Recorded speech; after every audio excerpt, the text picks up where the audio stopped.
Hey, good day, Cavaliers. This is Mr. Harding again. Right now, we're going to do this little boat lab. Um, all we need is aluminum foil, a piece of aluminum foil. I need a pan, something big that I could put water in where this could float, and pennies. I don't have pennies with me right now, but I do have a lab that I already did with the pennies. And I will show you that video right after I show you how to make the boat. Okay, now, the boat I found, if you make it rectangular in shape, it holds the best. Okay?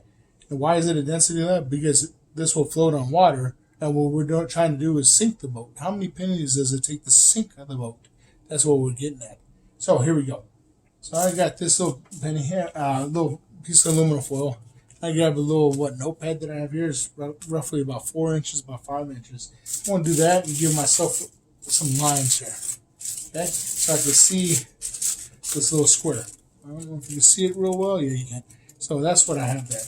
And I want to fold each side over, because I do have excess aluminum foil. Fold it over all the way around to that line. Okay? And what these are going to be is my walls. So, and you know what? And I've noticed you can make any boat you want. As long as you get that aluminum foil, you can make any boat you want. Any style, any shape. But from my experience, I've noticed that the boats that actually have the square shape, rectangular shape works the best. And I'll fold these up because we want that nice little wall. Okay, fold these up, get that wall again, and I get the edges here and get those going too. And this is the hard part, guys. So I get these edges, and I got this little crease at the end. See it here? It looks like that. See?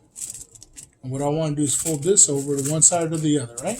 Don't worry, I'm not worried about anything leaking in that because it's got a high fixed point where the water would have to go past to get there. So, like I was telling you, you do this to all 4 sides if you want to do it like this. I found this would be the best.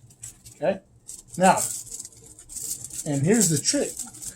Whenever you put this, or whenever you're done with this, and you put this in the water, what you want to do is try to get as many pennies as possible in the boat for it to stay afloat. So I put my boat into the water. As you can see, it floats really well. You see it sloshing back and forth. And to be honest with you, and the trick is, ladies and gentlemen, is to space out your pennies. Space out your pennies. Why? Let's see if you guys could explain to me why I would want to space my pennies out. Then gradually, one by one, start adding my pennies to it. Count how many pennies I would get to before the boat actually sinks. Okay? That's the trick. How many pennies can I put on this boat before it sinks? Alright, guys? And I'm going to show you the other video on how it's done. But this is how you prepare the boat for that, which I didn't show in that last video. Alright? So have fun with that. You could do this with marbles. Instead of pennies, you can do this with anything you want laying around the house. It's one thing that's great about this lab. Most people have a pan or even a pot.